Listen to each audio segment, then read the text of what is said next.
Hey, all ready for module 3? That's the growth module. So now we're going to scale and grow our business. So, quick reminder on how we are going to use the lessons in this module.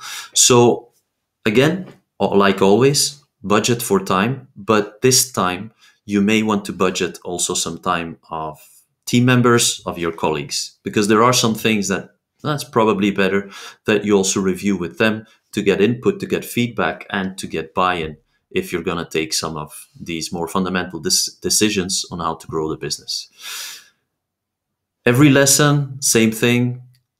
Take the time to process what we are discussing together. I mean, you can't just do 3 or 4 lessons one after the other and then expect you to have 20/20 vision on what to do.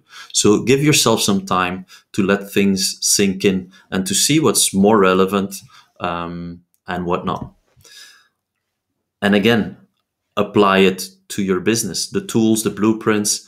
There's a very specific one in this module, which is the growth canvas. I strongly, strongly recommend you to take enough time to fill it out for yourself, to make it kind of your compass for the next 6 to 12 months, and to apply it to your business.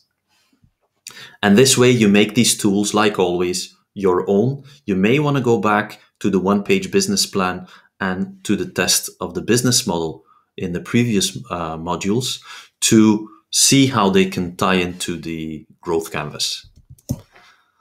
Let's get started. I'm really excited. Let's do this.